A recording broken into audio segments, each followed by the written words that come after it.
మంచిర్యాల జిల్లా చెన్నూరు నియోజకవర్గంలో మంత్రి వివేక్ వెంకటస్వామి పర్యటించారు.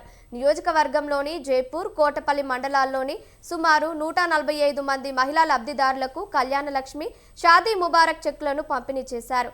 అనంతరం చెన్నూరు మండలంలోని బాబురావుపేటలో పర్యటించారు. నూతనంగా నిర్మించిన ఇందిరమ్మ ఇళ్ల గృహ ప్రవేశ కార్యక్రమంలో పాల్గొన్నారు. చెన్నూరు మండలం పొక్కూరు గ్రామ సర్పంచ్ స్వరూపరెడ్డితో పాటు 100 మంది బీఆర్ఎస్ కార్యకర్తలను కాంగ్రెస్ కండువా కప్పి పార్టీలోకి ఆహ్వానించారు. ఇందిరమ్మ ఇల్లు గృహ ప్రవేశం చేయడం లబ్ధిదారులు చాలా సంతోషంగా, ఎందుకంటే వారికి ఒక సొంత కళ, ప్రజలకు, బీద ప్రజలకు సొంతింటి ఉండాలని చెప్పి ఒక కళ, ఆ కళ నెరవేర్చిందని చెప్పి ప్రభుత్వం, కాంగ్రెస్ ప్రభుత్వం లబ్ధిదారులు మా లబ్ధిదారులు చాలా సంతోషిస్తారు.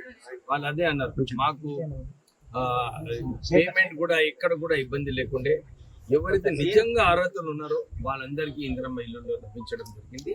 మళ్ళీ ఈ సంవత్సరం కూడా 2400 ఇల్లు ఒక్కొక్క నియోజకవర్గానికి రాష్ట్ర ప్రభుత్వం బడ్జెట్ లో కేటాయించడం జరిగింది. సో ఎవరు కూడా నిరాశపడేది అవసరం లేదు.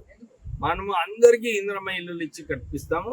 ఇప్పుడు ఏదైతే ఇక్కడ చూసినామో దీంతో పాటు నిన్న కూడా భీమారంలో రివ్యూ చేసినప్పుడు 100 ఇల్లులు రెడీ అనే భీమారం. సో అన్ని చోట్ల కూడా ప్రజలు ఈ ఉత్సాహంగా ఈ ఇందిరమ్మ ఇల్లు అన్ని కూడా కట్టుకుంటున్నారు. సో నేను కూడా కోరుతున్నాను, ఎవరైతే లబ్ధిదారులు ఉన్నారో వాళ్ళందరూ రాలేదో వాళ్ళు లిస్ట్ ఇస్తే వాళ్ళకు